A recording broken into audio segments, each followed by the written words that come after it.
Perfect. All right. Good evening, everyone. We will kick off our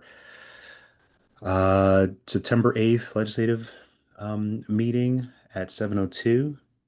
Um, bring this call to order. First, we'll start off with a Pledge of Allegiance. Please stand if you're able to. I pledge allegiance to the flag of the United States of America and to the republic for which it stands, one nation, under God, indivisible, with leadership and justice for all. Please remain standing and reserve a moment of silence.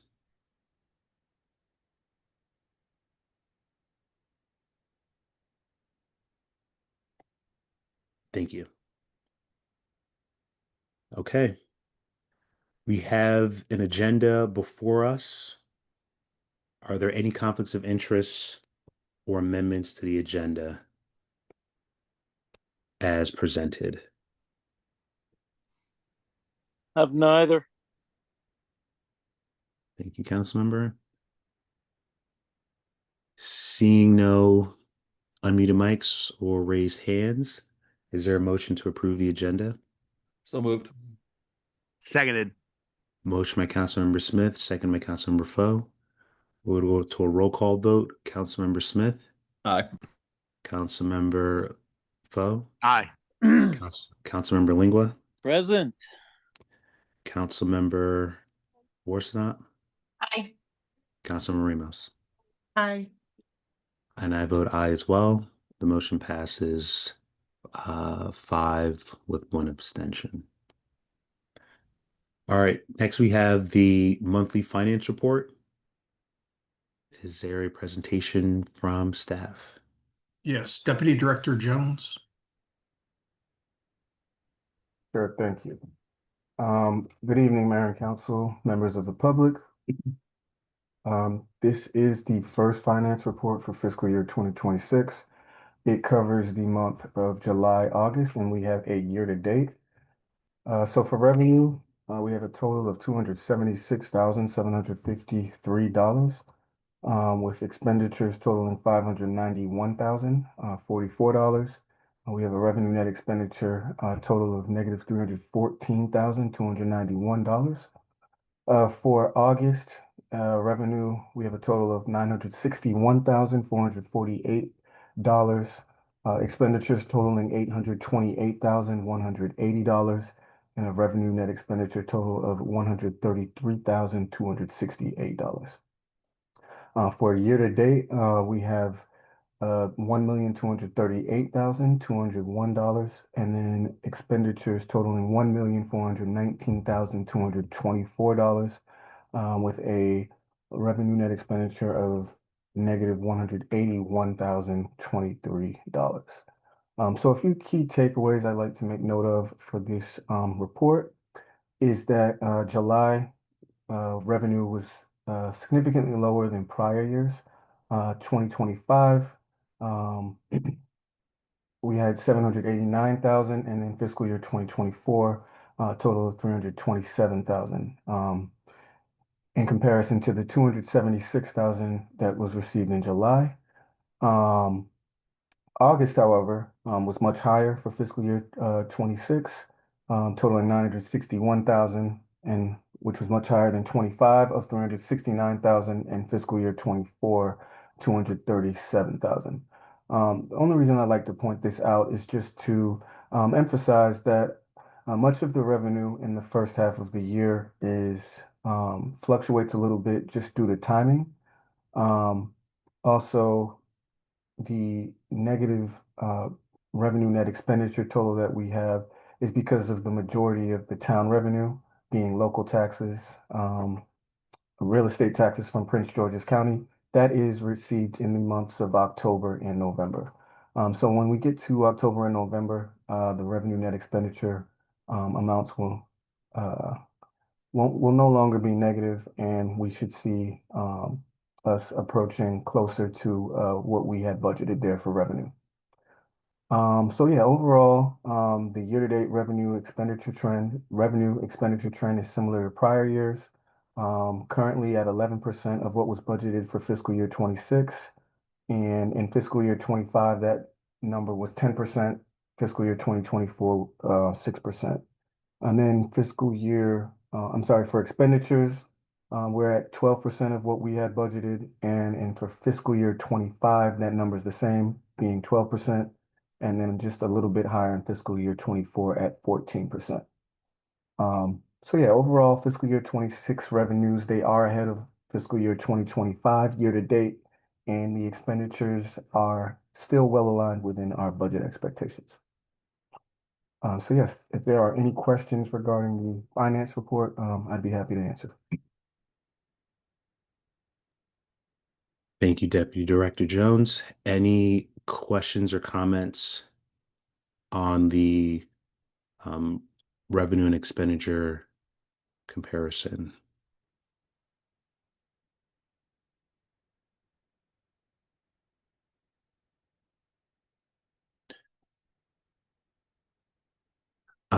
Deputy Director Jones, do you plan on presenting just this? I know there are a couple other items in our packet as well.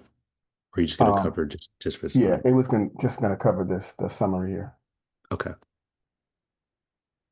Okay. My only question was, so you mentioned that this is sort of in line, knowing that it's just sort of the odd timing in terms of when some of the taxes are going to hit, and Correct. that's the main thing.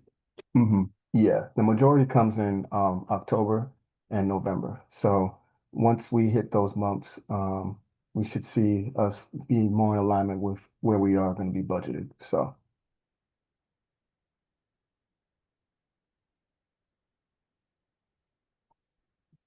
Okay. Okay. Is there a motion to adopt the monthly finance report subject to audit? So moved. Second. Motion by Councilmember Foe, second by Councilmember Smith. Any discussion on this motion? From council, from the public? Okay, we'll go to a roll call vote. Councilmember Smith, Aye. Councilmember Foe, Aye. Councilmember Lingua, Aye. Councilmember Worsnop, Aye. Councilmember Ramos. Aye. And I vote aye as well. Motion passes 6-0. Thank you, Deputy Director Jones. Okay, next up, we have the correspondence summary. Let's see, is there anything in the correspondence summary? We do. Maryland Department of Housing and Community Development, notice of the FY26 State Revitalization Program applications.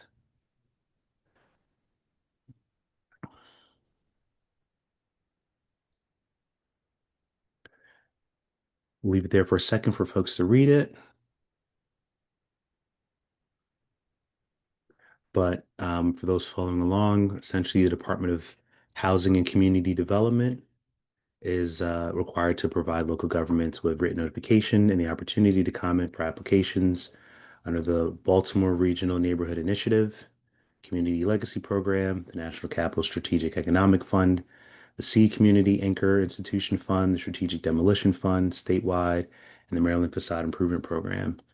And this letter is essentially informing us of the applications for those programs, and we must respond within 45 days of this letter if we disapprove of any of the projects received.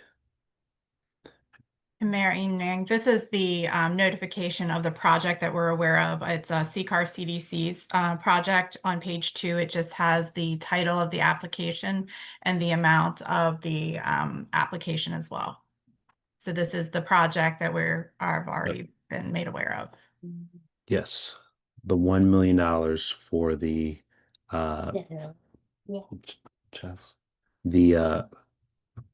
underpass under the Kenilworth Avenue Purple Line stop. Okay, any comments from council on the correspondence?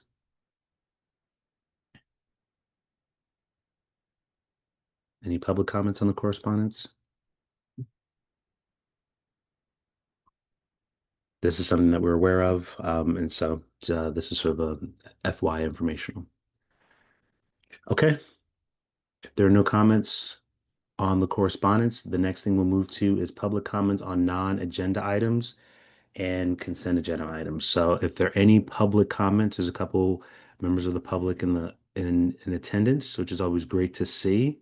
And so if you are a member of the public and you would want to make a comment, I would ask that you sort of raise your hand and be recognized, and we can go in order in which the hands are raised.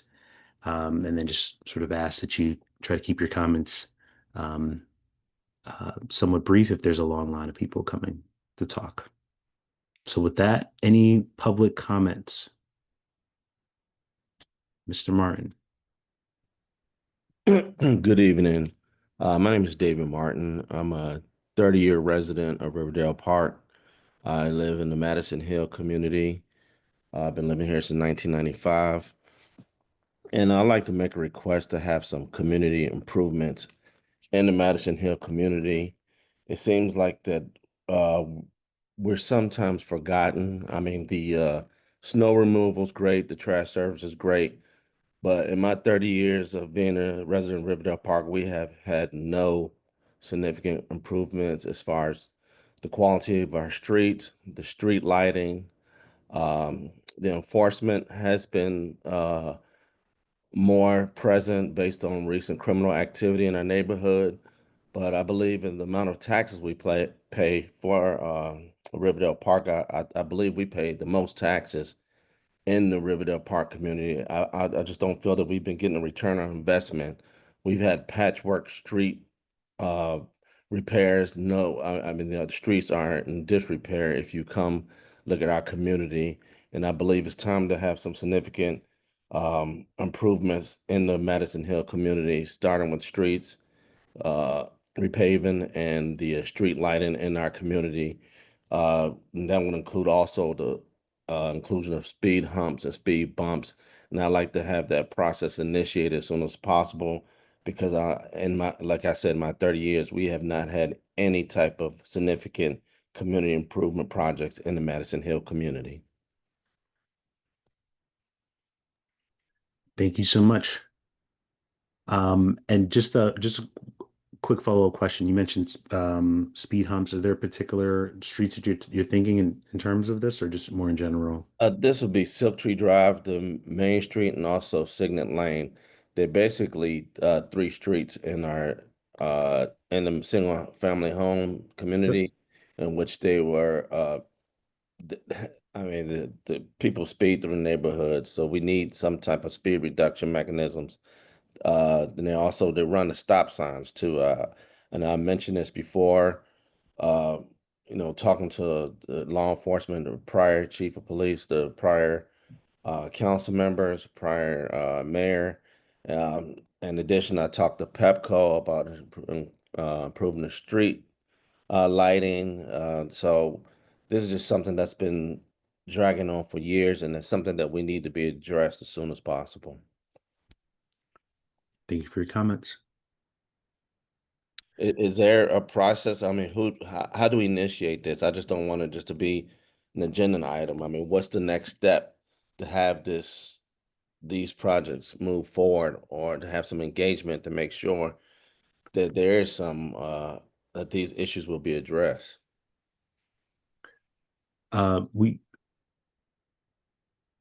We typically will try to get all the questions in and then maybe make a comment afterwards, but Mr. Town Manager, our town manager and town staff are on the call right now, so we're taking notes of all these comments. But happy to follow up as well offline as well if that's helpful for you. Thank you. No problem. Ms. Holland. Hi, good afternoon.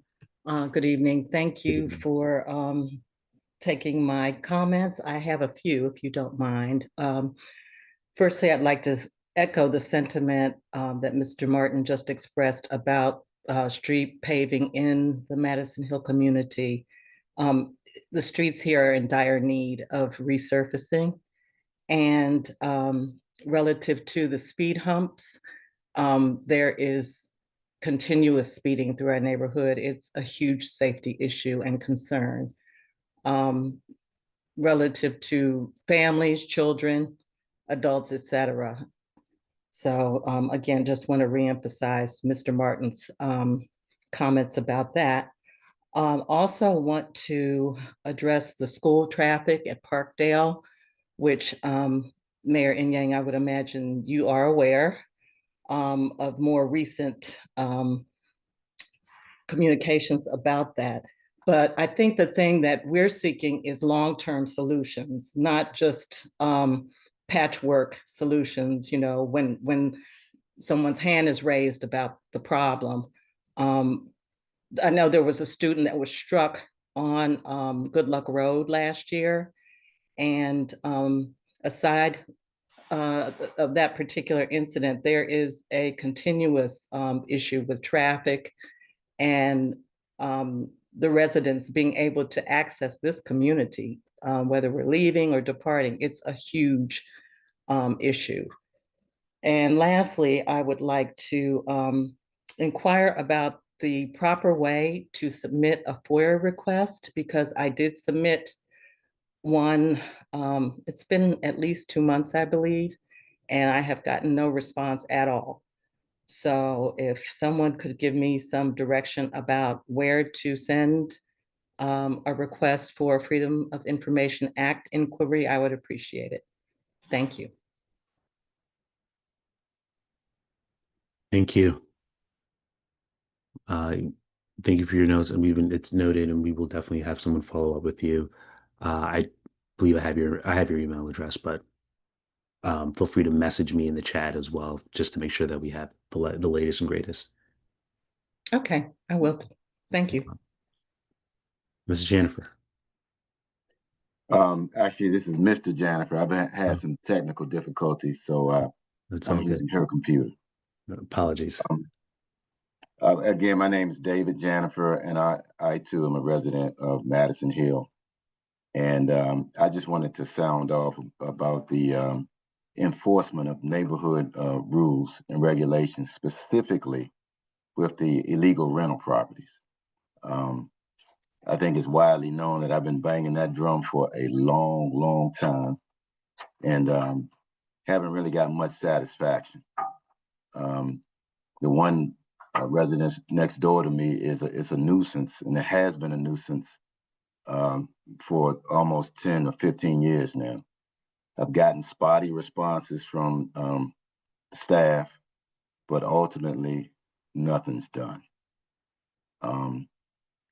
I would just like to have that loop closed and see some real activity around that issue, because it's becoming more and more pronounced in our neighborhood. And I'd just like to see some enforcement, and I would do all that I can to help out with it. Thanks. Thank you. I appreciate your comments. Evan. Thank you very much for recognizing me, Mayor Inyang. My name is Evan Waxler, resident over at Sora Lane in the Madison Hill area. Piggybacking on some of the other comments regarding traffic for Parkdale High School, one of the things that I wanted to inquire about was what the process would be like to have maybe some "Don't Block the Box" signage and paint put on the roads outside of our neighborhood entrances. That way we could try to create a visual appeal to the drivers to leave those spaces free. That way people can enter and exit the neighborhoods at those times of peak traffic.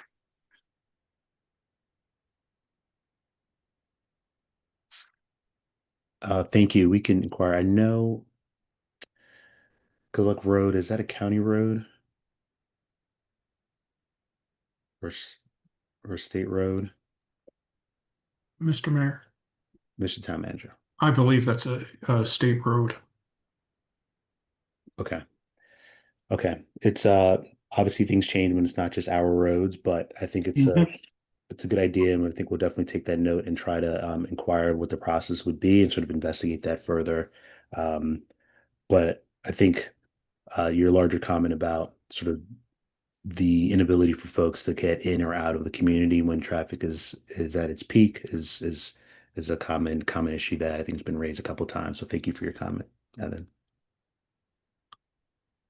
All identify the proper channels to advocate for our situation with the state. Please keep us informed so that we can advocate on our own behalf as well. Will do. Thank you very much. Thank you. Any other public comments? I see you, Councilman. I just want to make sure we get the rest of the public in there, and then we'll.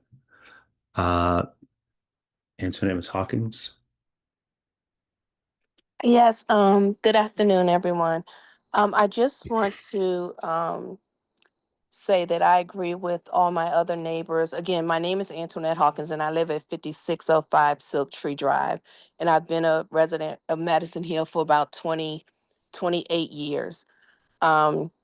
First off, I'm not sure. I've been sending emails, and I just want to first say thank you to Officer Chief Turner.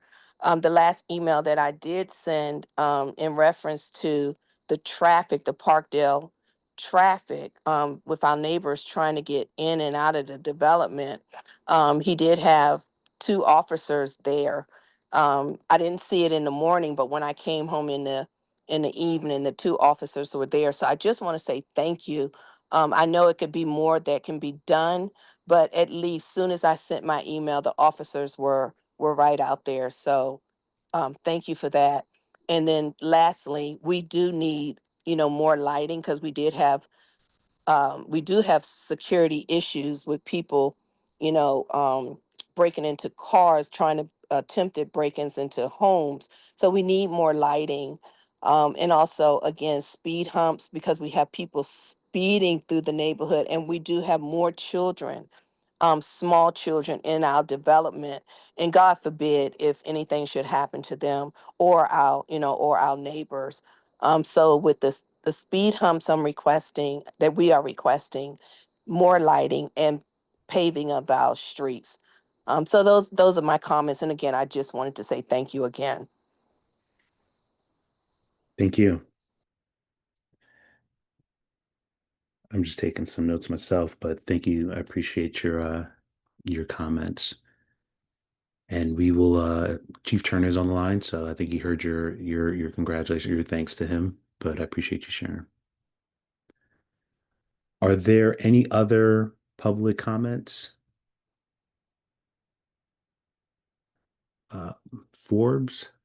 Bob's?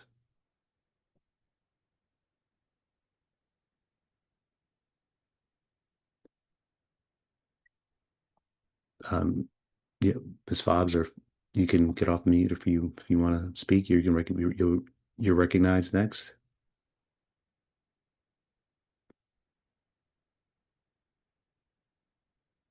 Okay, your hand is up. If you get it, yep, there you go. Okay. There you go. Can you hear me now? Yes, we can. Okay, I'm sorry. Yes, I was on mute. Good evening again to everyone. And I'd like to thank you, first of all, for this meeting. And my name is Michelle Fobbs. I live on Silk Tree Drive. And I'm on because I have concerns, but many of my neighbors have actually voiced their concerns. And I just wanted to let you know, I want to ditto it. I have emailed you, Mayor. If you have many times the trespassing of the neighborhood children through our yards. I want to also ditto the crime. I want to ditto the homes that have people in it. Not sure if they're supposed to be in it. So I'm just here just to say ditto to everything my neighbors said. And I just wanted to be an active member to let you know how I feel. So thank you so much. Thank you. I appreciate you joining and sharing your concerns, even if other people said it before. Taking a note. It's always great to have that additional voice. Appreciate it. All right, thank you. No problem. Any other public comments? And we've got a couple council member comments, but want to make sure we get the public in first. Uh, Evans, okay. Okay. All right.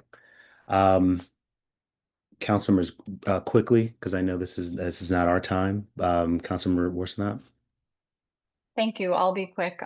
I wanted to say two things. One, just to thank the members of our community for coming out to the meeting. I know it's extra time in your day, so I really appreciate you coming here and sharing your concerns with us. It helps us, it helps everyone do their jobs better. So thank you for advocating on behalf of those things. Second, as your council member, hello, if I haven't met you, but I will be following up. I hope you don't mind, so that we can find a time to talk further about your concerns and your community. So thank you, and I look forward to being in touch. Thank you, Councilmember. Councilmember Smith. Thank you, Mr. Mayor. Just quickly, and this for staff or whoever could answer, just want to confirm that the roads in Madison Hills development, are those town-owned roads or those HOA roads? Just wondering who has the jurisdiction there.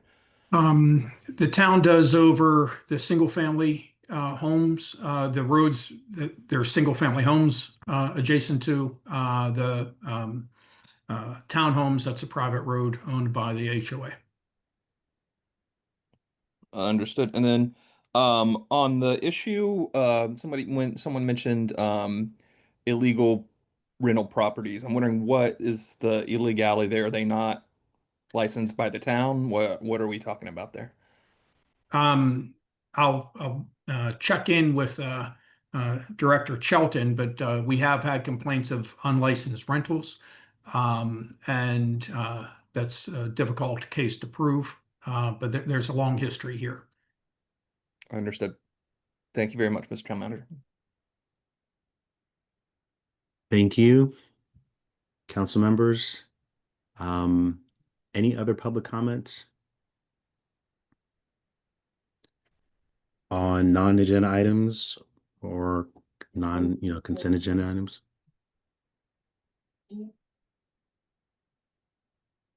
Okay. Moving on. Appreciate everyone coming out and sharing the comments. I've got a bunch of great notes. Madison Hill out in full force, which is good to see for sure. Okay, next up we have our presentations, and the first one being the Proclamation Recognition of Hispanic Heritage Month.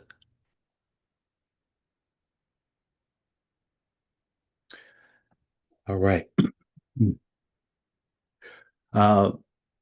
Whereas the observation of Hispanic Heritage Week began under President Lyndon Johnson in 1968 and was expanded by President Ronald Reagan in 1988 to cover a 30-day period starting on September 15th and ending on October 15th. And whereas National Hispanic Heritage Month is an opportunity to celebrate the rich cultural traditions and honor the significant achievements of our Hispanic and Latino American communities.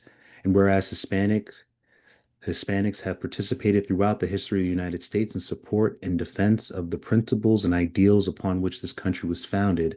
And whereas Hispanics have made significant contributions in all phases of our economic, social, cultural, and political life. And whereas our community has found strength in the diversity of our people, with faith and passion, a strong work ethic, and deep devotion to family, the Hispanic community has helped to carry forward our legacy as a vibrant symbol of opportunity for all. And whereas, we can scroll down a little bit. There we go. And whereas, as a community and as a government, are proud of the cultural enrichment brought by the diversity of the Hispanic population, now therefore I, Ifiak Yang, Mayor of the Town of Riverdale Park, Mayor of the Town Council of Riverdale Park, hereby proclaim the period from September 15th to October 15th as Hispanic Heritage Month. I call on all public officials, educators, librarians, and all Americans to celebrate this month with the appropriate ceremonies, activities, and programs. In witness thereof, I hereunto set my hand and cause the seal of the Town of Riverdale Park, Maryland, to be affixed on this 8th day of September 2025. Ifiak Yang, Mayor. Love this and definitely appreciate the the town sort of coming together and sort of recognizing the contribution for Hispanic Heritage Month. We have it in English and Spanish, and looking forward to signing both of those later today. Awesome. Next presentation we have is the town charter and code amendments. And I know staff has a presentation on this. Yes, good evening, Mr. Mayor. I'll walk us through this. This is informational for the council at this point. But I gave a teaser at the last meeting saying that we're working on proposing charter and code amendments. If we go to the next slide, we're going to just spend a moment talking about process and scheduling. As it relates to process, the staff have conducted a preliminary review to come up with this list. We are going to take a deeper dive as we move forward.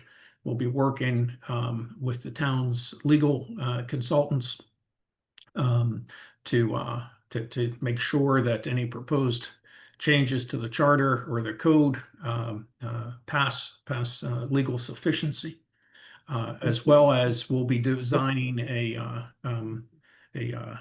or we'll be laying out a process where we'll bring these to the council. And so we'll have a work session, perhaps more than one work session, depending on which issue we're discussing, before we seek council action. The charter amendments will require public hearings. The code amendments will not in these cases. Some codes do require a public hearing. These will not. So in terms of scheduling, once you see the next couple of slides, no need to panic. We're going to space this out. So if we take a look at the charter amendments, so we're going to be recommending changes to these 4 articles. Article 2 that deals with the town council. This is something that we spoke with Mayor Ingyang about, and that is to have a process spelled out for the filling of vacancies. It's just kind of wide open, if you will, in terms of any process. And so staff will look at what other communities are doing. We already looked to some of our neighbors in preparation for even having this on the list. And so we'll be bringing that to the council. Nominations and elections, in order to follow best practices, there's a variety of areas that we would bring back to you all. In finance, in Article 6 of the charter, right now, the tax rate is capped at 75 cents per $100 in assessed value. Staff do not envision proposing a tax increase, but your commercial tax rate is at that cap. And we would recommend that that cap be extended. And should you need to raise the taxes in the future, you would just deal with raising the taxes and not raising the cap. Also under competitive bidding, there's some language there, reference to best practices that we would like to review with you. And then the authority cap that deals with how much the town manager is authorized to approve in terms of budgeted expenditures. Currently, it's capped at $20,000. And so we'll be, again, looking at best practices, what our other jurisdictions doing, bringing that to the council. And then in Article 10, general provisions, there's references to state law that are outdated. That one's much more housekeeping in nature. So as we move on to the code related ones, starting with Chapter 1, you see again, update references to state law. That's an easy one. Chapter 2, council committees and process or rules. We think that's where you would codify some things. And but it's also to provide some flexibility, require a review of any rules that the council may adopt in the future. As it relates to Chapter 3 in the town crier and the newsletter, there's processes that need updated. Something that hasn't been talked about recently, but how the town may want to deal with backyard chickens. That does come up on occasion. There are chickens in town occasionally, and whether or not the council wants to address that. Under building permits, there's an issue of requiring, because we currently do not, road maintenance bonds for larger developments. And then as it relates to permits for solar panels, there's new guidance from the state, and we need to follow the state's regulations there. And then carnivals and shows, we have a chapter on that, and we want to come back and talk about transitioning that to a special event permit. And then chapter 23 are charges and fees. It's our basic fee schedule. And we want to take a look at those as we're looking forward to fiscal year 2027. And then dance halls, there's some legal considerations and consistency with the county code in that chapter. And if we go to the next slide, elections, update to reflect best practices. In fire prevention, there's some legal considerations that we need to flesh out further with our legal consultants, but and then bring that back. Food trucks, we passed this chapter a number of years ago. It's no longer consistent with the county. The county has changed their law. Ours was built upon theirs. Business licensing, there's a variety of housekeeping issues there. Municipal infractions, there's consistency with state law. They recently changed state law as it relates to the amount of fines. Burglar and hold-up alarms, we're examining that program. We think we're going to have some amendments to that code section as well. Noise control, an update to reflect some best practices and to address some concerns from our residents. Licenses allow for fee proration and adjust the timeline, require certain plans like a pest control plan or an emergency plan in multifamily housing. Streets and sidewalks to address curb cuts with a staff approval. And then television and cable, coordinate with cable franchise agreement. The Verizon agreement was just recently finalized, so we have some changes there. Utilities, that's a code section that hasn't been updated in quite a few years, deals with utility permits. And so we want to look at the fee when it's applicable, and then there's some housekeeping issues. Automated enforcement, we actually want to have a new chapter for automated enforcement. So just pull it out of its current place and have a standalone, so it's abundantly clear and transparent to our residents where this information is. So we view that as housekeeping. And then chapter 64, transition to new automated chapter, so that goes hand in hand with the previous entry.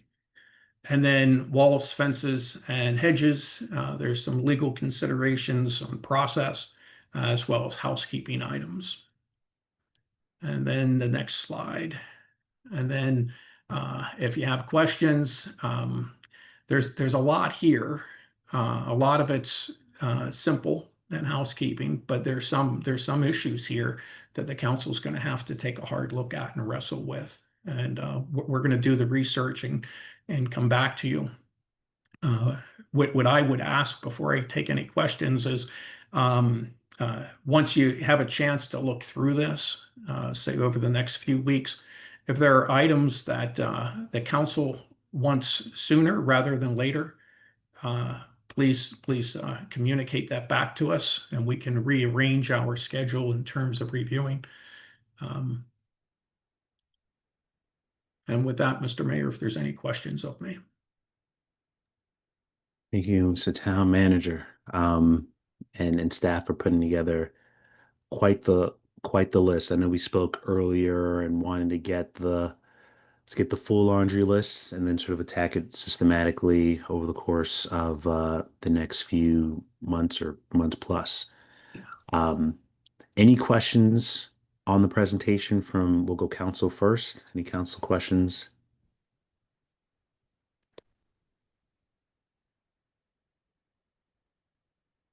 Or comments?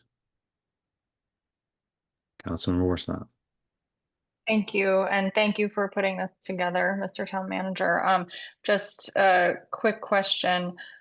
So you're asking for some prioritization if we have views on that. And otherwise, is there a proposed schedule that you will be sharing more information about each of these, or are you going to wait for us to give you a set of priorities? Well, we would like to know if the council has priorities. If Okay. not, we have our own view of Okay. things that we need to move forward. But we thought we'd hear the council's priorities. For example, from a staff perspective, we think that Chapter 2, dealing with the council committees, if the council's moving in a different direction, that's something that's easier to handle. Right. And as well as later on in this agenda, you have the item to talk about rules of procedure. If the council moves forward with that, there'd be an opportunity to put something in the code that requires the biennial review of the rules. And so Okay. we would see that as something that you would possibly want to act on sooner rather than later. Okay, so perhaps we could go through some of them at the next work session and just get a sense of which of these are actually causing like immediate issues. Sure. Okay, And as long as others agree, obviously. well, and from a staff perspective, we think we're going to need to talk to you every month about this list. Yeah, right. That's what it looks like. And it's Yeah. going to take us more than 8 months. This is going to take us a year to work through this. Okay, thank you. Thank you, Councilmember. Councilmember Lingua. Well, I think my question was about answered there. I was just going to ask about a timeline, and you're sitting here saying anywhere between 8 and 12 months. I think so, sir. Because we can get through quite a few of these easily, but some of them are more substantive, and we're already starting work on the budget for next year. Mm-hmm. And the council is going to start work on the budget in December. And as you know from your years of experience, sir, it takes a lot of work. And so the spring is going to be focused on budget. Yeah. And so what we're thinking, this is going to take us a year. Okay, I wouldn't hold it against you if it turned out to be 18 months. I appreciate that, sir. I mean, because you're just saying, you know, it's a lot, and you're gonna have, you know, you're gonna have a budget season in there, and then pretty soon after that budget season, you know, you're coming up a year from now. I mean, a year from now is September. And it wouldn't surprise me if you have some items on there that are running into, you know, end of the year, January of the following year as well. It's very possibly, sir.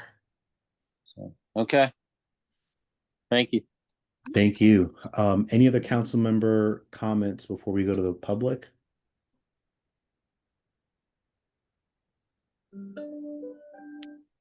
Okay, we'll go to public comments. Laura. Thank you, Mayor. I just want to interject in this discussion here of the workload for the council, that our Sustainable Maryland certification will be due again also in June of next year. So that is something that depends heavily on staff input. It's all about really all of the actions that the town and the staff have done over the last 3 years. The green team is becoming ready to do hopefully the boatload of work of actually the documenting these actions, but we will need to interact with the staff, and I know the staff gets busy. So anyway, I just want to throw that out there, John, Town Manager, so you don't forget about what's going to be required with that as well.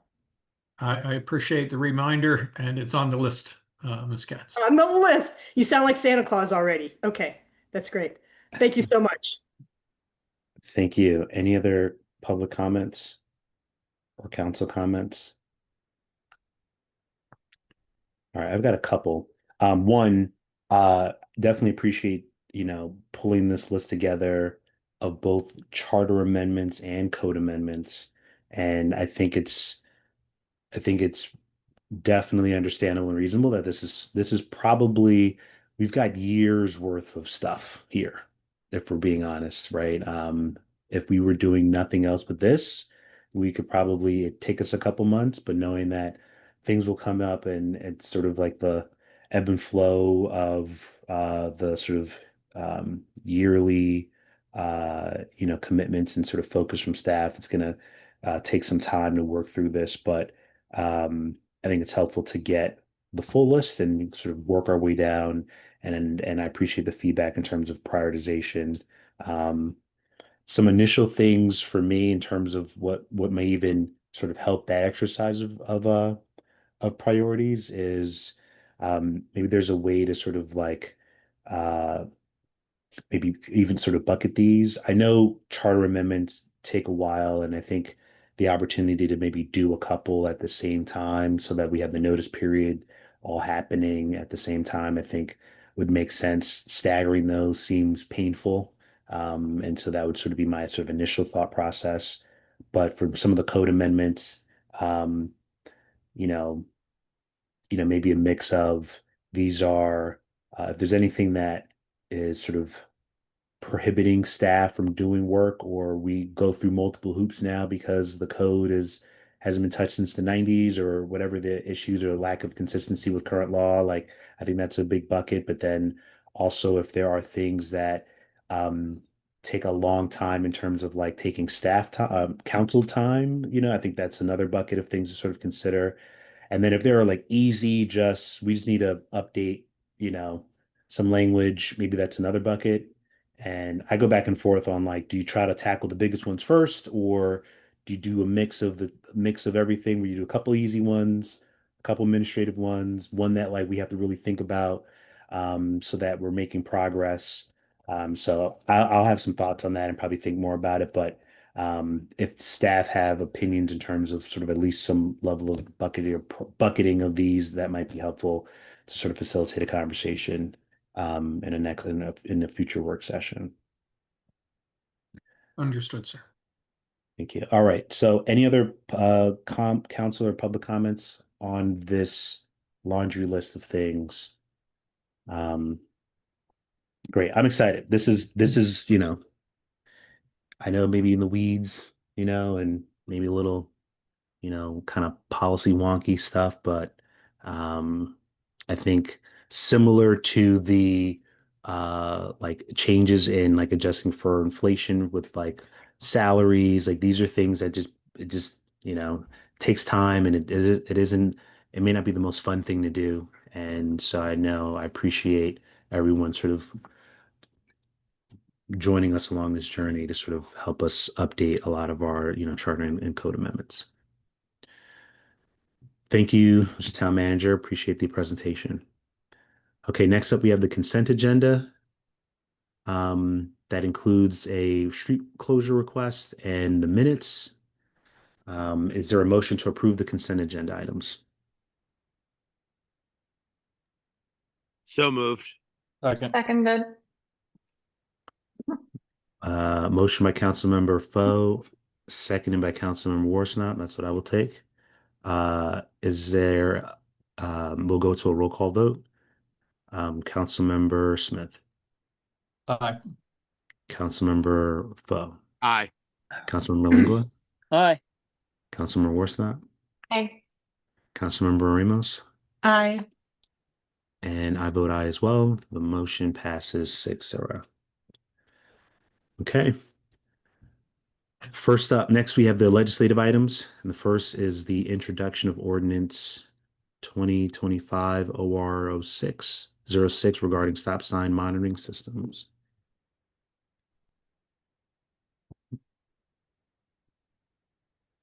Pull that item up.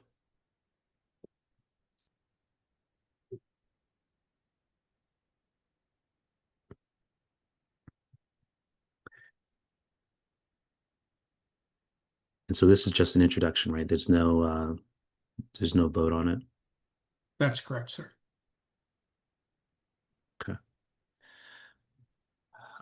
Does staff want to do a presentation on this, or is someone ready to introduce the ordinance?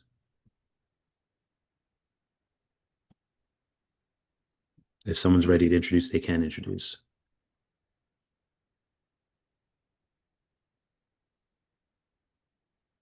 Mr. Mayor, Councilmember Foe.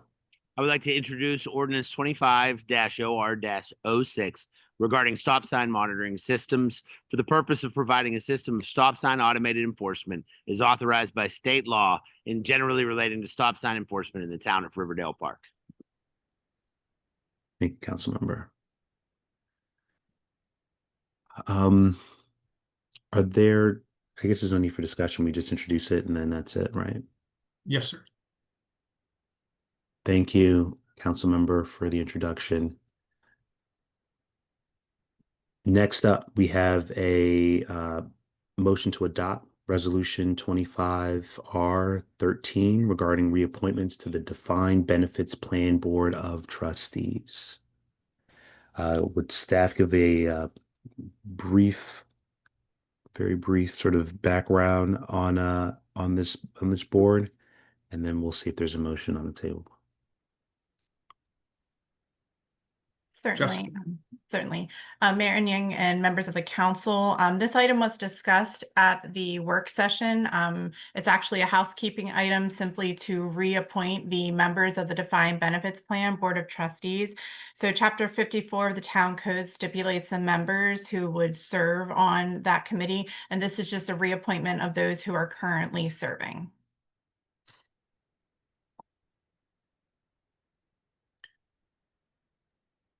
Thank you, Deputy Town Manager. Well, let's see if there's a motion to adopt the resolution, and then we can have any discussion on the motion.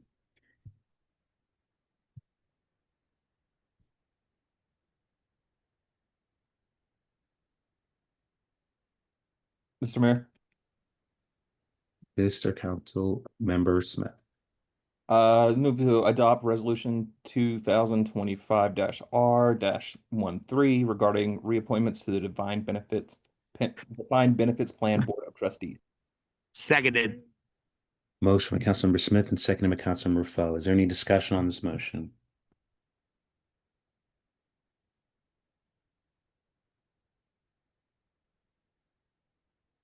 Okay. Hearing no comments from council. Any comments from the public? On the motion to reappointment to the Defined Benefits Plan Board of Trustees. The members are shown on screen. Okay, if no comments or discussion, we'll move to a roll call vote. Councilmember Smith. Aye. Councilmember Foe. Aye. Councilmember Lingua. Aye. Councilmember Worsnop. Aye. Councilmember Ramos. Aye. And I also vote aye. The motion passes 6-0. Thank you. All right. And our last legislative item is around the authorizing the town manager to sign a task order contract. Is there a motion on the table? So moved.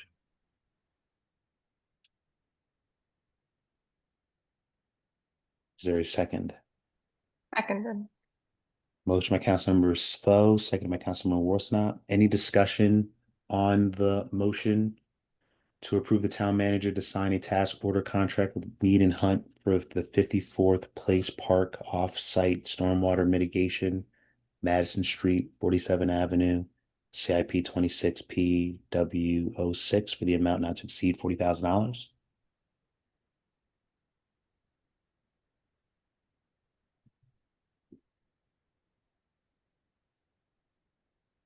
Any comments from council? Discussion? Any discussion from the public?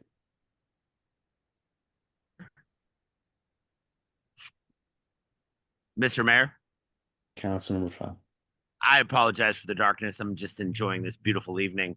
The 54th Place Park is plagued by retained water. I took my son earlier this summer, and it's something that draws away from this beautiful work that we've done in our community. I support this wholeheartedly, and I look forward to a time period where everyone can enjoy this space without the presence of mosquitoes, hopefully. Thank you very much. Thank you, Councilmember. Any other comments or discussion? Okay, there's a motion on the floor, so we will go to a roll call vote. Councilmember Smith. Aye. Councilmember Foe. Aye. Councilmember Lingua. Aye. Councilmember Worsnop. Aye. Councilmember Ramos. Aye. And I also vote aye. The motion passes 6-0. Wonderful. Awesome. Okay. Those concludes the 3 legislative action items.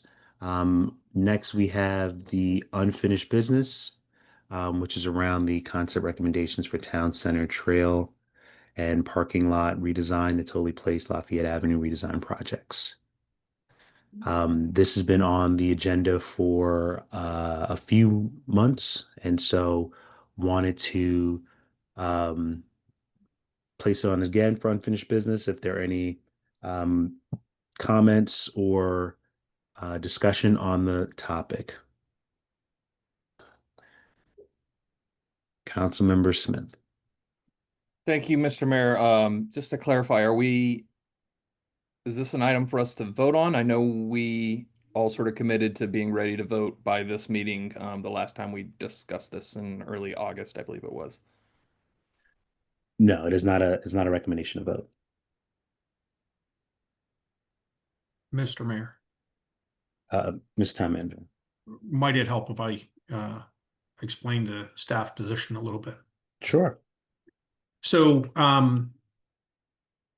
as discussed at the last meeting, staff have reached out to the town center businesses. To date, we've met with 2 of the town center businesses.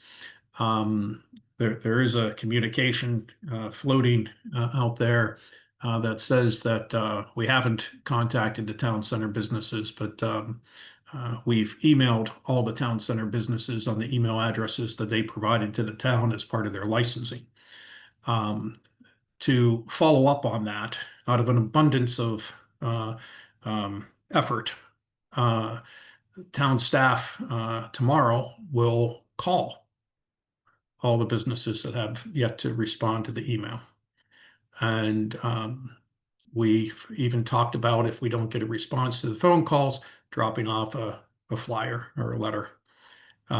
So we've are taking these extra steps and working to ensure that we have input, any additional input that folks may have. In reference to the schedule, we believe that we'll wrap this extra effort up in the next, say, week. And it would be up to the mayor and council then if you want to see this brought back in a special legislative meeting on the 29th, or if you would want it at your next legislative session. Thank you, Town Manager. Thank you, Smith. Mr. Town Manager. Yeah, I mean, we've delayed this and committed to voting on it in the next meeting multiple times now. I feel like we have all of the information we need to proceed. Certainly appreciate staff's thoroughness and outreach.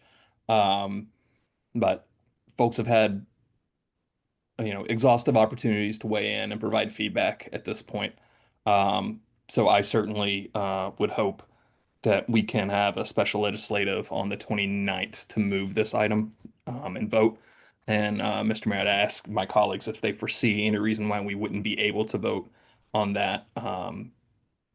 It would be helpful to articulate those now so we know what to expect on the 29th. Thank you, Mr. Mayor.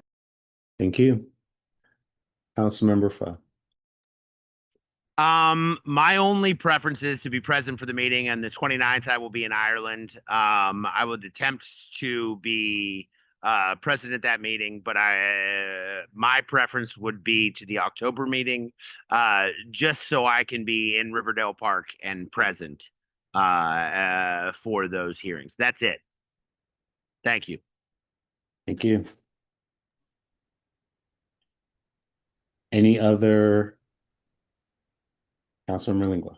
Oh, well, Aaron, go brother, Councilman. Hope you have a good time there. I appreciate letting us know. Yeah, staff's in the middle of like contacting the businesses over in that area and having that discussion. I think, what becomes of those discussions and how they play out. Again, it may be taking longer than is anticipated.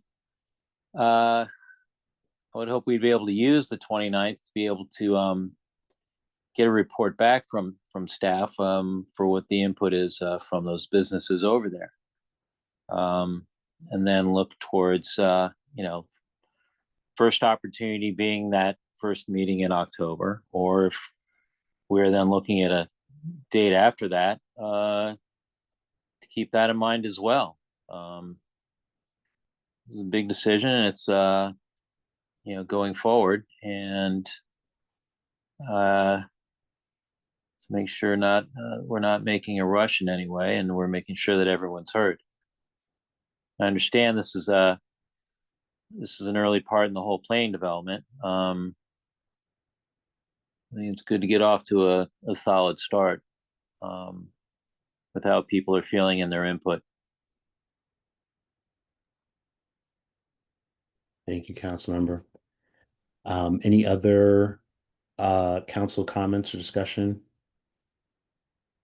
on the plan or what's been discussed? Councilmember Worsthop. Thank you. I'd be comfortable having it as a work session item to hear a readout on the 29th, especially given that Councilmember Faux will not be in attendance, most likely.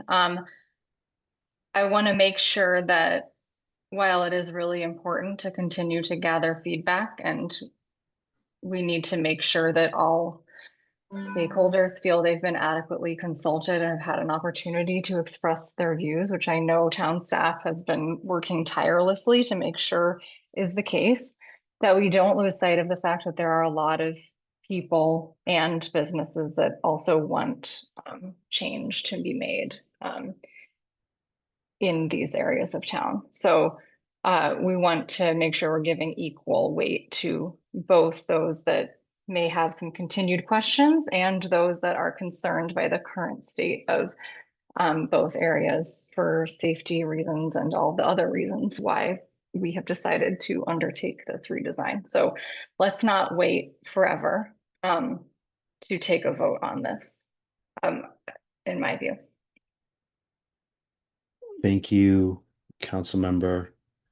Any other council members before we get back to Councilmember Smith? Okay, Councilmember Smith. Thank you, Mr. Mayor. Frankly, I think at this point, even delaying, not voting on it tonight, I think is dilatory. It certainly will be after the 29th. And again, I want to say, I really appreciate the thoroughness that staff has done here. They've gone above and beyond, and that's certainly admirable. But at a certain point, we got to move on here. If we cannot, I would like us to notice a special legislative for the 29th. If that's not possible, I anticipate making a motion to vote on this in our first meeting in October. So I hope my fellow council members are prepared to vote that day because, yeah, we need to put this to bed and get to work on it. Thank you, Mr. Mayor. Thank you, Councilmember Foe, and then we'll go to the public. I just wanted to concur with Councilmember Smith. My only concern about the 29th is that I will not potentially be present. I want to be present to state my voice on this issue, and that's the only reason that I would push the vote to October. I believe we need to vote on this ASAP. So I just wanted to concur with the council member. Thank you. Okay, we're dipping into thirds. Councilmember Worsnop. Sorry, just to be specific, I'd also be in favor of planning to vote on this on the 3rd. On the 6th. But yeah, okay, sorry. Yes, our first meeting in October. Thank you. Yeah. Gotcha. Okay, thank you. We'll go to the public. Mr. Mayor. Thank you, Mr. Mayor. I would like to address some of the statements made by my honored colleague from the First Ward. The decision, the recommended decision of the designer was released in early August, which was just over a month ago, perhaps 35 days, 5 weeks ago. And at the work session in late August, I raised 6 or 7 fairly detailed question about the decision-making process, the design process, and how that was made. And I received some detailed requests for clarification from Mr. Tissue just over a week ago. It was a week and a half ago. I responded about a little over a week ago. And I still don't have answers to those questions. And so I think that delaying this a little while longer is probably an okay thing to do. And you will have the advantage for either the 29th or the 6th that I'm going to be in Scotland. No coincidence with the council member from the Second Ward's trip, but I will be there. And so this is really my last opportunity to provide any input. And as I said, I have not yet heard back from Mr. Tissue. And it may be that staff has some answers for those questions now. I see that the town manager has his hand up. So I will just say that before yielding the floor, that I'm concerned that the recommended 10% direction has some issues. I trust the designers, the professional designers have made the correct decisions, but I would like to understand the process that they went through a little bit better so that I personally would feel comfortable about the final decision that they are recommending, because the 10% is a pretty broad brushstroke. It has a lot of room for details, but where the intersection is on the east side of this project, how Maryland Avenue intersects with Queensbury, is not going to change after the 10% is decided. So that decision is hard and fast, and I would like to understand how the designers came to that decision better before I would feel comfortable with it. And so I'm hoping to get some feedback on that this evening. Thank you for the this particular section of my opportunities to speak. Thank you. Thank you. Mr. Town Manager. Yes, thank you for bringing up the questions you submitted, sir. So Mr. Tissue has responded to staff, and I needed clarity on some of his responses before we can send them out. So we've sent them back seeking some clarity, and as soon as we have that back from him, we'll forward that on to the mayor and council. We'll forward it to Mayor Thompson since they're his questions, and those responses will become part of the public record as well. So I just needed to also understand his responses, sir. Thank you, Mr. Town Manager. Thank you. Councilman Worsnop. Apologies for speaking again, but now I have a follow-up question. Will we have do you think the answers to those questions, Mr. Town Manager, in ample time to look at them before our meeting on the 29th? I believe we'll have those later this week. Okay, so we can discuss the answers at the work session. Yes, and we would send those out to the mayor and council and to Mayor Thompson as soon as we receive them. Okay, thank you. Appreciate it. Thank you. Any other public comments or discussion on the unfinished business item around the Town Center Trail and parking lot redesign, the Tully Place Lafayette Avenue redesign projects? My only comments will be one, I think I hear sort of both sides. I know this was something that at one point there was momentum to sort of vote on this in June, and there were a lot of sort of pushes and requests for delaying. And I think we're not worse off as a result of the delay, though I understand that this is something that is, I think, a constant issue that needs sort of, updating and change. And so I understand the urgency behind wanting to move on this and, in my opinion, not repeat mistakes of, in the past of, somehow not getting a vote on this, even though we know this has been a known issue for a few decades. And so it's a very valid compromise that we're trying to balance, but we're close. And I think the idea of a September 29th work session where hopefully all the information and questions have been sort of provided ahead of time, and that's a sort of nuanced, targeted conversation about a couple of items. I think primarily the west side of the projects, the Town Center parking lot trail, is where I think a lot of the sort of open item questions are. We can have that conversation, and my personal preference would be that if we feel good about one of the projects, that we vote on it the 6th, and if we feel good about both, we vote on both on the 6th.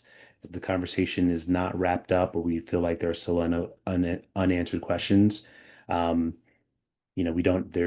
we talk about them the same, but they are two separate projects. So I don't want to hold one up if there's consensus on one, and there's but we still have a couple items on the other one. Mr. Mayor. Thank you, Mr. Mayor. Just one or two final comments. One, the recommendation on the east side, I'm quite happy with and think it's the right decision. And so I would encourage you to move forward on that one. And the second is that something that I very specifically asked for at the last meeting, and don't know if it's happened or not, was whether the video of the simulation could be made available. As shown in the early August meeting, I was unable to see some details. I would have liked to sort of go through frame by frame and look at things. And so if it's at all possible for a link for that to be provided, I would appreciate it. Thank you. Thank you. Okay. All right. I believe we've exhausted that, and there's a plan moving forward, and looking forward to the conversation on the 29th. My council member in the 2nd Ward, I think that's 7:00 Dublin time will be late for you for sure. And if you do have thoughts and comments, please feel free to share them with staff ahead of time so that your voice can still be heard. Okay. That will do it for unfinished business. Next, we have new business. Council rules of procedure. I believe there's a presentation from staff. Yes.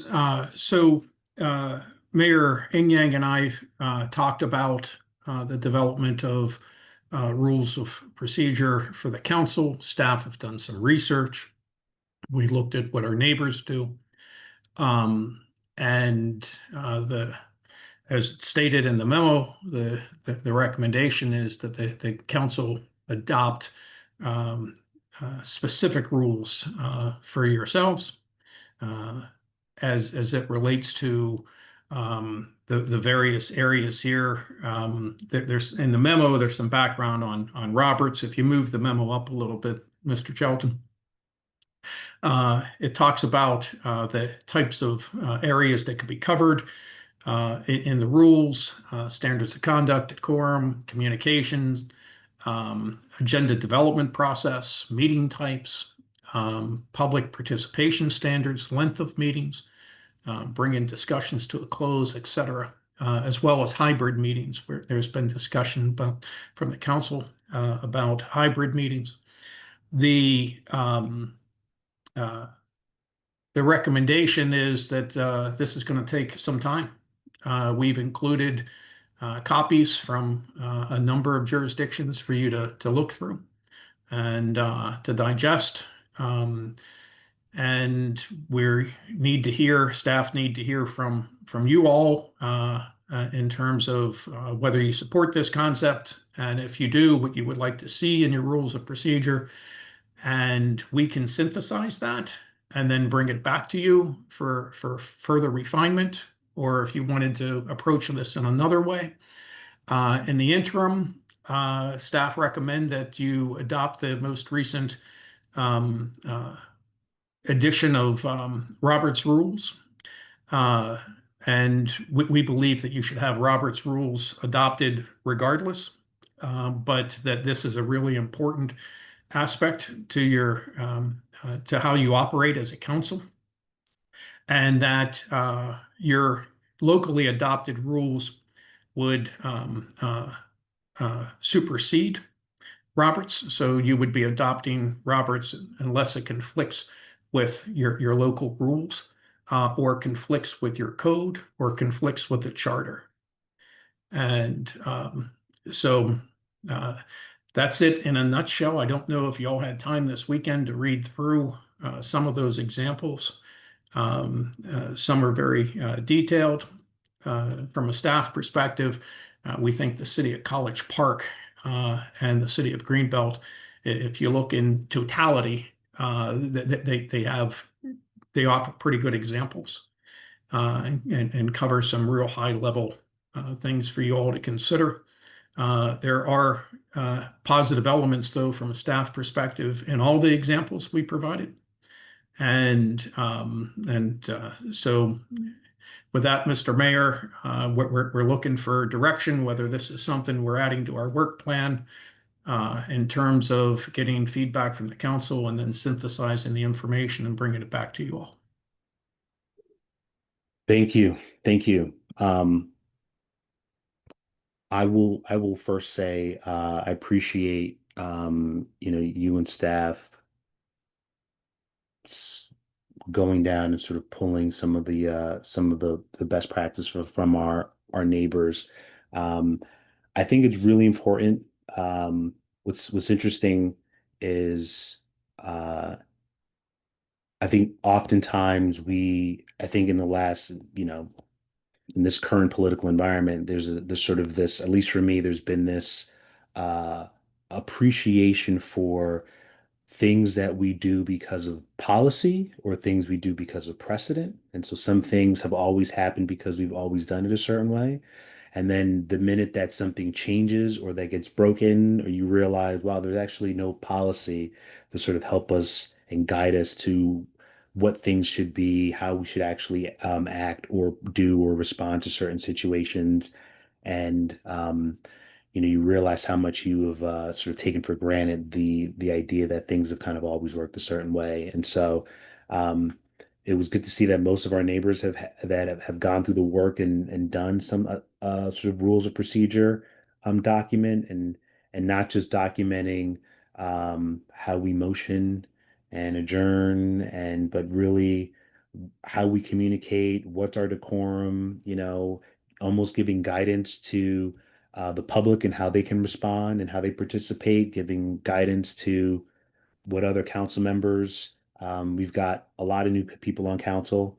And so I know the question that I've gotten when I started, and the question that a lot of other council members have asked, of just, what does it mean to be a council member? Like, what does it mean to do? Like, how should I show up? What does that look like? What are the difference between work sessions and legislative sessions? and all these things that we just sort of take for granted. I think it's good to sort of put that on paper. And so I'm clearly in support of this and think it's a worthwhile thing. But I look forward to hearing from my colleagues in terms of, is this a worthwhile thing that you would support as well, that for staff to take time and work on. Mr. Mayor, Councilmember Foot. I agree wholeheartedly. I think rules of procedure are tremendous. I don't know, I feel a little bankrupt in participating in this dialogue, so I look forward to seeing what other councils have suggested moving forward, just so I have a frame of reference as to what we mean. I only have a limited understanding of Robert's rules, and I am always intrigued by examples. So I would like to see what other municipalities have suggested moving forward, just to have a frame of reference to ensure best practice for us moving forward. Thank you. Thank you. Any other council comments or feedback, discussion? Councilman Worson.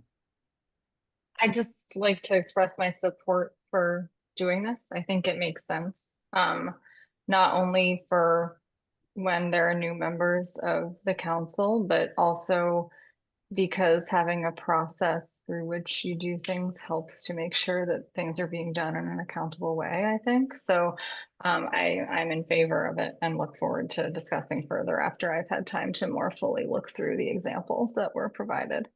Thank you. Thank you. Councilman Merlingua. Yeah, I think this is a logical way forward.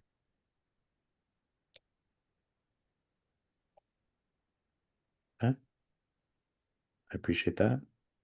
Councilmember Smith or Ramos, any comments or feedback on this to help give staff direction? Are you in favor of this approach, of this effort? Mr. Mayor, I am certainly in favor of this, so long as it does not dilute the advantage of having a slightly above average knowledge of Robert's rules, which I have enjoyed for a little bit on this council, but otherwise wholeheartedly endorse it. Okay, thank you. Councilman Ramos, any thoughts, approval of this endeavor? I have no thoughts. I'm good on it. Okay, thank you. So I think there's definitely consensus in terms of moving forward and the need for this. I would say, I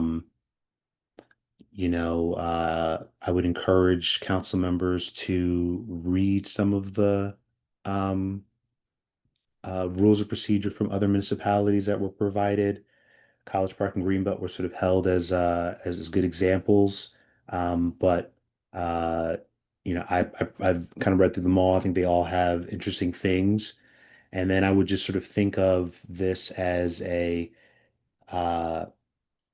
the entire council was gone next term and there were 7 new people who were showing up, this document should be able to give this brand new set of people a really firm understanding of not just the order of operations in terms of how we put our meetings together. That is one part of it, but also you can see some of these are value statements in terms of what the council sort of goes by. I think College Park makes a big emphasis on, though we have our own wards or districts, we go with our best intention in terms of what serves the entire city. How we make decisions, we try to prioritize the greatest good for the entire town. Like those are value statements that you'll see municipalities sort of like talking through and putting in as well. So I encourage everyone to sort of review what's put in front of us and not to see it solely as or just as a Robert's rules, addendum, but more so as not just how we manage meetings and manage the pre and post meeting, but also the sort of ethos and spirit in terms of what does it mean to like show up and serve. So super important document and definitely appreciative of the effort here. And this will be, again, another item to the list to talk through, but I think it's super important. So, Mr. Town Manager, do you have enough insight Yes. or anything else that you want to push on, help you? I think we have enough insight. There seems to be general consensus. This is worth exploring. So I would ask if any members of the council have more detailed thoughts after you start reading through them, if you could share those just in an email, and we can start crafting something for your all's review. This is quite an endeavor. It's going to take some time. And I will say that we will be back at the work session. We'll work to prepare for the adoption of Roberts, again, with the caveat that it doesn't conflict with the code, charter, or any future rules that the council adopts. Thank you. So to that last point, you think by the next work session we'll have something to review to vote on for the early October session in terms of like a initial, well, this will hold us down until as we sort through this? For the adoption of Roberts. Okay. Yes. Great. Okay. Thank you. Council, any public comments on the rules of procedure?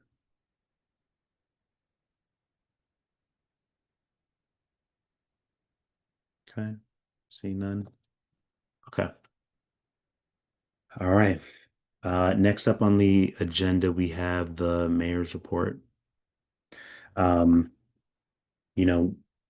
One, I will say, thank you for everyone. So we had on Saturday, the sort of first ever kind of town council retreat. Councilmember,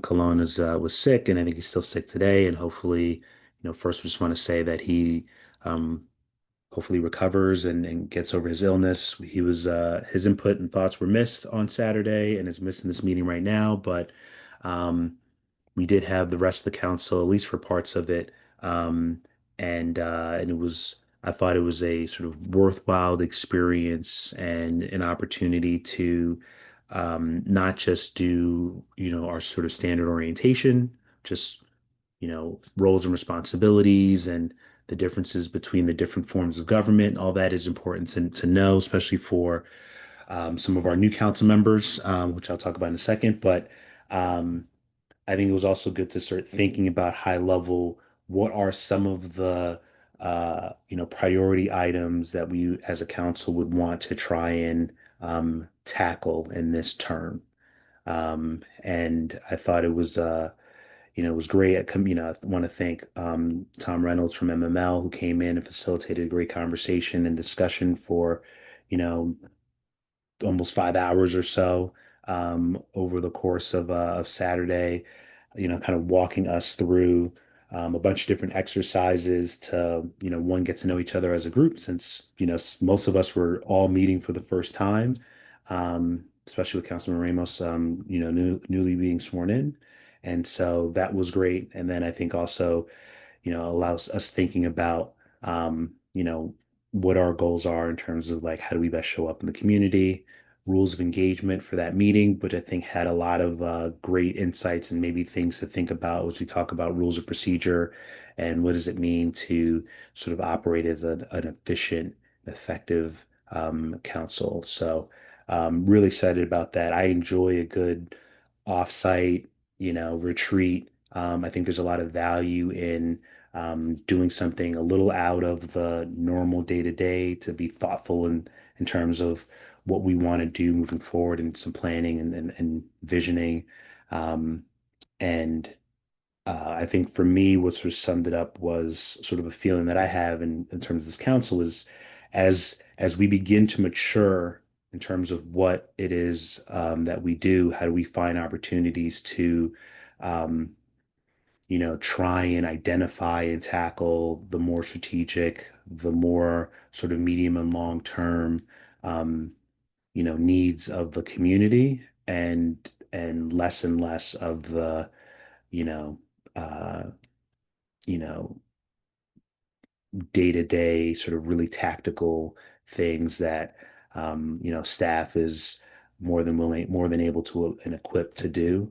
And just another plug for the rules of procedure.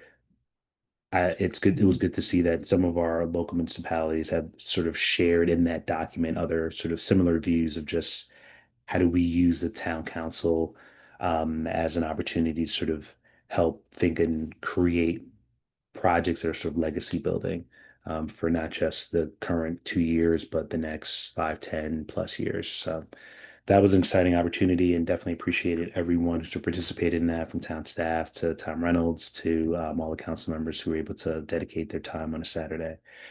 I also want to sort of welcome Councilmember Ramos. This is her first meeting as a sworn council member from Ward 5. She'll have an opportunity to do her ward reports. I don't want to steal any thunder from her, but just really wanted to, thank you for agreeing to step up and serve, and all the conversations about, sort of your interests and why you're here. And so looking forward to hearing that when in your ward report. But um, really excited about having a full council, and the ability and the benefits of that, and having strong representation in Ward 5, which we know is sort of an area and point of emphasis, that we want to make sure that community is engaged. And so your presence on the council will definitely help that as well. Last thing, obviously, we're in September, school has begun. We're back in the school swing. And I know that means that obviously there's new ways in which people are moving around. Everyone's trying to adjust their new schedule. I encourage everyone, please move and drive slower, be more intentional. There are a lot of little ones who are up and about, a lot of school buses who are trying to figure out routes, there's just a lot of people on our streets. And so I encourage all of us to do our part in trying to slow down, stop at a stop sign a couple seconds longer than you may normally. You'll get to wherever you're getting to eventually. That's perfectly fine. Just, please be mindful of that. And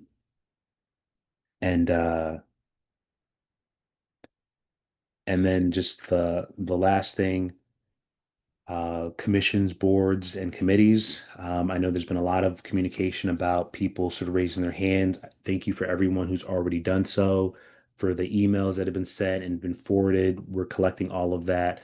The goal is to definitely make sure that we have a sort of full slate of folks who sort of raise their hand, and have them represented. And as well as, I'm also conscious of folks who have been maybe serving for a while and haven't gotten relief, that if they no longer want to serve, to give someone else an opportunity to do so. I know these are all volunteer positions, and so the success and failure comes down to people's sort of willingness and ability to lend their talents and treasure of time to serve this community. So we are eternally grateful for that. And so with that, I will yield the rest of my mayor's report, but thank you all for that. Next, we have the town manager's report. Yes, Mr. Mayor, members of the council and the community, just a few things this evening. At the last meeting, the council directed that I reach out to Park and Planning, reference concerns at Riverside Neighborhood Park. My contact there is no longer with Park and Planning. But I did manage to reach a division director. And while they said that they're working on those issues, we're working to set up a meeting. We have a meeting scheduled actually for next Tuesday. And so we'll be meeting with representatives from Park and Planning to talk through the council's concerns. Also, there was many times that we spoke with the council about Beale Circle and the renaming of Beale Circle. And There was a push from Park and Planning for the town to weigh in on that. And then Park and Planning said, well, we're not going to change the name. Well, as they say, if you're certain of something, just wait. So they were certain, but now, as I understand it, they will change the name. It's going to be East Beale Circle. Is that correct, Deputy? That's Yeah. correct. And then that will happen. They'll take care of the outreach to the residents, and but that change is being made by Park and Planning. The town will participate in a community day at Riversdale on Sunday, September 14th from 11 till 4, and that is in recognition of Hispanic Heritage Month. And then a weather depending event. There's a walk and talk scheduled for Saturday, September 20th at 9:30 in the morning. We will meet at Riverdale Elementary on the Riverdale Road side, and then we'll have a walk primarily through the neighborhoods east of the river. And that's all I have this evening, Mr. Mayor. Thank you, Mr. Town Manager. Actually, there's two items that I forgot to mention. One is I was invited to do a tour of the Purple Line on Wednesday. I think they, keep saying the Purple Line is between 70 and 80% done, and so we'll take a tour with some of the other mayors in the town along the Purple Line, sort of participate in that. But the main item I want to talk about was there was a meeting with the county executive and the District 22 state senator, Lonzo Washington, and our 3 delegates were in attendance, as well as a number of sort of town administrators and mayors and a couple sort of council presidents who were there. We met in 5700 River Tech Court. And the purpose of that was the county executive, I think she's doing her tour of districts in the county. She had her sort of senior team there as well. And so people kind of went around, mentioning issues that they were kind of complaining about or that they wanted her staff to look at. I did mention some of the things we've talked about in terms of connectivity to the areas next to the Purple Line. I mentioned the sort of Riverside Neighborhood Park and some of the bathroom facilities. That was also the conversation there. We took a tour of the sort of walking tour around the Kenilworth Avenue Purple Line stop and sort of called out the, pedestrian safety issues there.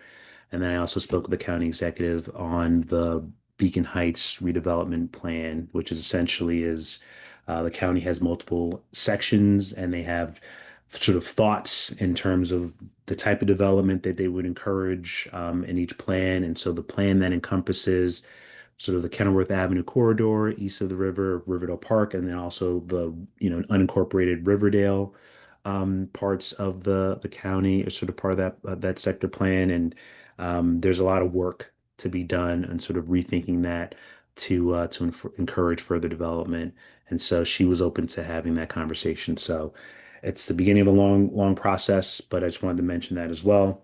It was a good conversation, and it was good to meet the county executive, and she seemed supportive and so far, willing to be a good partner for the town. Okay, thank you for allowing me to add that little extra addendum. So we'll go to the council reports, and again, this is an opportunity for council members to mention, key meetings that they might have attended, information to sort of bring back to the council, observations or things that they've heard directly from residents they want to sort of bring to town staff. Just sort of saying this since we have a new council member who's never done one of these before. So we will go in order and start with Councilmember Smith, Ward 1. Thank you, Mr. Mayor. And just want to echo your sentiments on the retreat and the time we got to spend together on Saturday. I think that was incredibly valuable. Good seeing all of the members who were able to attend. and think we had some really great conversations on prioritizing and setting goals for how we continue to progress as a town. Particularly enjoyed meeting our new colleague from the Fifth Ward in person, who seems excited and ready to get to work and has a lot of great ideas of how we proceed, and also appreciate my aforementioned colleagues' candor in relaying to the council some of how our residents in Ward 5 and to some extent Ward 6 sort of see their role in the town or their place in the town and how they engage with the town or how the town doesn't engage with them. And want to credit staff. I know there were improvements on that. Before my time on the council, I've certainly seen improvements in my short time on the council, but I think everyone would agree we got a long way to go. So looking forward to having Councilmember Ramos's active participation here and doing what we can to make sure that we're a Riverdale Park. As we said in the meeting, I think one Riverdale Park, not two Riverdales. To that,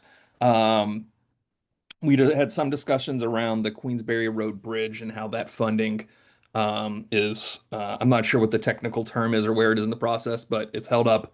We're not having it. We don't have it. That project should have moved forward already. And I think it would be pertinent for us to relay a letter to any state officials that, whoever's appropriate there, seeking clarification. Sorry, I may have misspoke. I want to give the town manager a chance to pipe in there. No misspeaking, sir. I just wanted to share with the council. I've reached out to the project coordinator for the project seeking an update. I have not heard back, but I sent that email over the weekend. Thank you. Thank you, Mr. Chairman. Sorry for recognizing there, taking your role, Mr. Mayor. All that to say, we have a pretty sad anniversary coming up here in December. And the same kids that walk across that bridge every day to school, which is incredibly narrow. Everyone knows it's unsafe. I believe the number was 600 kids. They also had 2 people that go to their school killed in a vehicular accident, as we all know, in front of that school 2 Decembers ago. I think we ought to make all the prudent outreach between now and then to give state leaders a chance to respond on that and find out where that funding is in the process and why it is that we don't have a date certain right now for when those 600 kids won't have to walk across that dangerous bridge to school every day.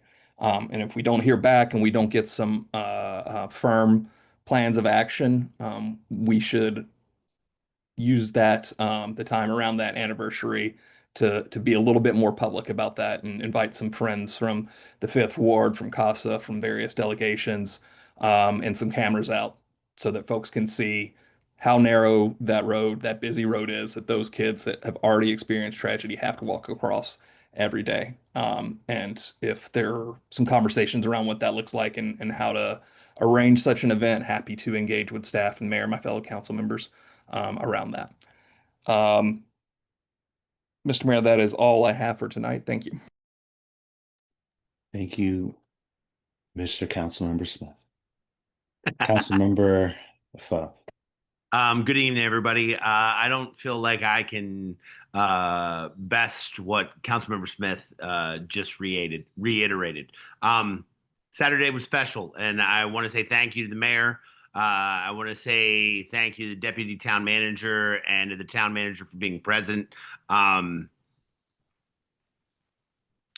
Mayor Thompson casts a shadow.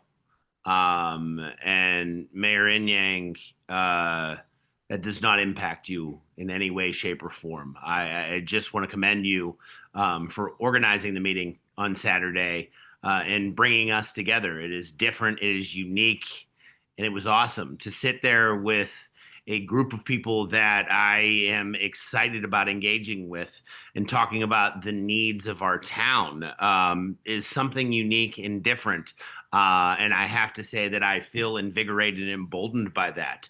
It has led to dialogue already. Councilmember Smith just talked about the impetus for our walk, bike, and drive initiatives. The death of 2 students outside Riverdale Elementary. And I think the council unto itself reiterated our commitment to honoring that by seeking pedestrian safety in our community and advocating for on behalf of the bridge being completed. I do believe in that aspect, us getting together and honoring that through a visual, potentially getting video footage of what it looks like for 600 students to cross that bridge in the morning. I think that's powerful footage that allows us to activate as a team, which I think is the purpose of our meeting last Saturday. I just want to be here and say, like, I find these things incredibly motivating. I am driven by team and collaborative effort and bringing together change that benefits the residents of our community. Mr. Mayor and town staff, I feel like we are pointed in a direction based upon our meeting on Saturday, but our dialogues prior to that that are moving us in that direction. I am proud to be a part of what we did on Saturday, and I am proud to collaborate together in trying to figure out what best practice is on the behalf of the town of Riverdale Park. And I am super excited to engage with everybody here, but specifically our 2 new council members. Getting the opportunity to meet you this past weekend and spend some time. I excitedly expressed to my wife, I cannot wait to hear what ideas you bring to our community. I know you are excited. I just wanted to let you guys know that my excitement is palpable to hear what you bring to this town as well, and to get the opportunity to work with you. I have nothing further, Mayor. Thank you. Thank you, Councilmember. Councilmember Lingua, Ward 3.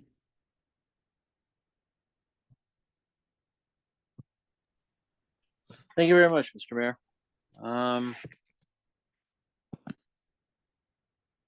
Yeah. Actually, this past Labor Day was the 11th anniversary of Thelma Fernandez Flores, who was fatally struck by an SUV as she was crossing Riverdale Road right at 58th Avenue, right where the new Purple Line station is. Both her and her 3-year-old daughter. It was that Monday afternoon. They were struck and killed. And that's why you see that additional light right there at 58th. It was something that affected that community, affected the community over there very much. They're very vocal about that and other things that they were disgruntled about. They were upset about in town and in the general area. So this work is going to be going on for quite a long time, and be a continuing, evolving work towards a safer and better experience for people who are trying to get from one place to another by foot or by bicycle. But in a sense, being able to feel confident they can choose not to have to get into an automobile because they feel safe enough. They feel the routes that they're going to take are safe enough to get to and from in this area. On terms of things that I've heard about in town, it's regarding the stoplight cameras at Queensberry and Route 1, as well as the one at, my understanding, the one at Route 1 and East West Highway. It seems that how folks were approaching those intersections and being able to make that right turn on red, say if you're heading in westbound on Queensberry and you're turning northbound onto Route 1, or if you're heading northbound on Route 1 and you're turning eastbound on East West Highway, that in order to be able to safely navigate that, one needs to bring their car up somewhat more to be able to have a clear line of view down either of those routes that they're trying to move on to.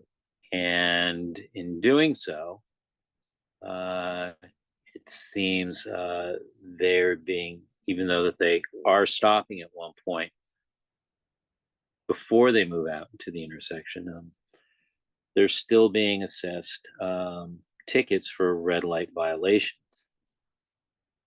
And I would like to hear from staff an understanding of when this went into effect.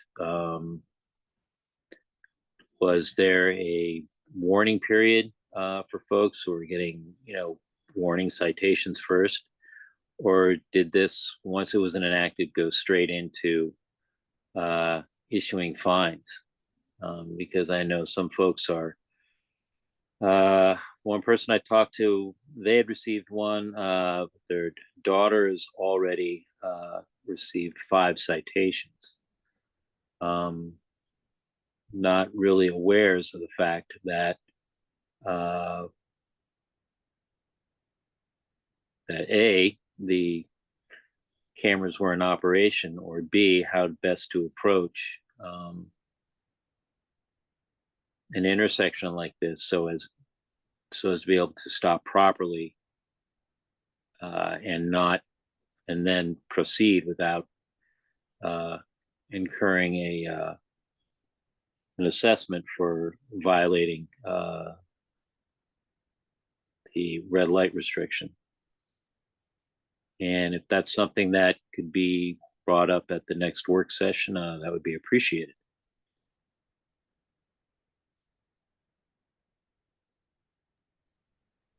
I appreciate what town manager brought up about regarding the Riverside Neighborhood Park. I know this is going to be an ongoing thing. I know at one point, as I mentioned before, what they're having to deal with in terms of how what's occurring in the restrooms is a massive challenge. And I hope that we as a body are going to be able to keep a good, constructive dialogue with Maryland National Capital Park and Planning Commission on this, as well as on other parks in the town, as well as which includes Riversdale, which includes a number of other properties too, in and around town. I think this is just the tip or the start of issues really to try to address with the use of the park by the surrounding community. It's becoming a very popular park amongst people in this immediate area and also east of the river as well, to be able to come over to and to spend some time outdoors with family and friends. And I think any ways that we can help Park and Planning Commission, their Department of Parks and Recreation, be able to make it a positive experience, I think it would be well worth the effort. And with that, I'll conclude the report. Thank you, Councilmember. Mr. Town Manager. Mr. Mayor, can staff have just a few minutes to address the red light camera issue? And then we certainly would work with you, sir, to have a longer discussion on the work session. But we have Chief Turner here this evening. Chief, can you respond to Councilmember Lingua's concerns? Sure. As far as the red light violations on a right turn, they're issued when a vehicle does not come to a complete stop. If it's not stopping after the line or before the line, they're not stopping at all. Each violation comes with a 11-second video that I suggest anybody that receives a citation to review that video. We do not have a camera at East West and Baltimore Avenue. Our 2 red light cameras are Queensbury and Route 1 and East West Highway and Taylor Road. There was not a warning period. However, the signs were up well in advance, months before we enacted the legislation and went live in September. It was advertised on all the town's social media feeds, through the crier, on the town, obviously on the town's website, as well as in the I think a local newspaper, which was required by law. Chief, can you clarify? I thought we went live in July.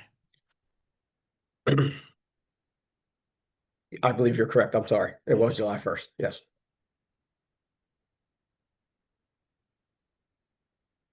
If there's any other questions on that, I think I covered what was brought up, but if there's something else, I can address it. No, I think that'll be fine. I'll be sure to direct them to that and make sure they know that, make sure that they're aware of that. Regarding where would they be able to review the video? So the citation they received on the citation, there'll be an address. Yes, sir. Okay. All right. I'll point that out to them. Thank you. Thank you. Thank you, Chief. Thank you, Councilmember. Councilmember Worsnop, Ward 4. Thank you, Mr. Mayor. Just a few things. First, I'll quickly echo the comments of my colleagues. Thank you, Mr. Mayor and town staff, and to my colleagues for being there on Saturday. It was a really unique opportunity to get to know everyone better and to think more broadly about the town. So thank you, and I look forward to continuing those discussions and putting some of our discussion into action over this term. I'll also second my support for our focus on ensuring that the bridge is completed. So whatever support I can lend to that effort, please let me know. Obviously, pedestrian safety is a huge priority for us, and it should continue to be so. Two other things that I just wanted to mention. First, as you all know, public health is a big focus of mine. A few days ago, Governor Moore issued a press release kind of re-emphasizing legislation that was passed by the state in the spring, guaranteeing that insurance companies or insurance plans in the state needed to cover vaccines that were approved as of December 2024. It's not clear whether or how that is being implemented right now, and how that would or would not help or apply to those that are also uninsured in our state. It's a big, concern of mine that residents of the state and our town continue to get access to evidence-based vaccine recommendations, and then to ensure that they can actually access those vaccines. I, with help from town staff, have reached out to someone in the governor's office to follow up on some questions about that, and will certainly share any information that I get, and will continue to follow up on that count. Lastly, I just want to thank town staff and Chief Turner for quickly responding to the congestion that was reported in the Madison Hill neighborhood, as was mentioned by one of our residents earlier tonight. So thank you for that. And I will look forward to following up with those members of our community about their other concerns as well. And I will leave it there. Thank you. Thank you, Councilmember. Councilmember Ramos, Ward 5. Hey everyone, good evening. Currently I don't have any reports to give. I do know that this week I will be meeting though with both of the property managers, Ricardo for the Swift and also I forgot the lady's name for Park Tanglewood because she's new. Um, as of right now, I don't have much information. I know that CASA has requested for me to meet with everyone, and I'm supposed to be going this week to knock on doors, but now I'm thinking if I should withhold until September 20th, since we're gonna do a walkthrough anyway. What are your suggestions there? I would say it's up to you. And if Okay. you're gonna, knock doors and like get to know people and let them know that, you're in town, like you are always welcome to do that. And I would encourage you to do that. And even though we have a walk bike drive, you can even let them know that that's coming down the road. But town Okay. manager. Mr. Mayor, I just wanted to clarify, the walk and talk, we will not be going through Park Tanglewood for the walk and talk. Okay. It's an exterior community walk. We'll be walking through the neighborhood, looking at projects that we've done, conditions of public infrastructure, things of that nature. And we'll also be noting exterior conditions of private properties for our neighborhood services staff to follow up on. Okay, that's great. Also, I do want to voice and piggyback on the bridge.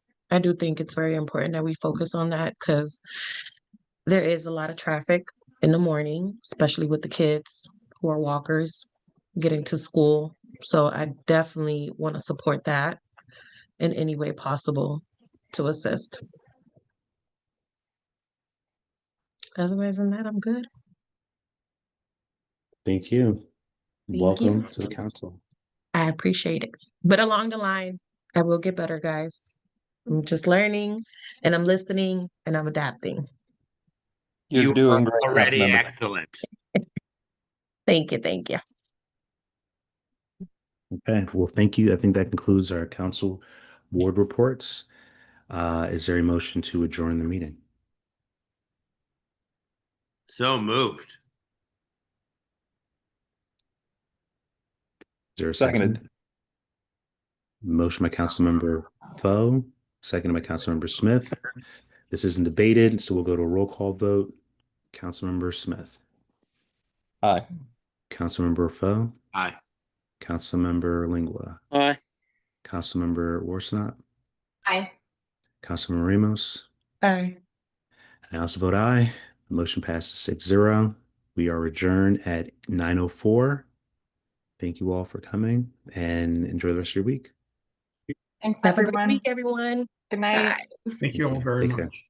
Cheers.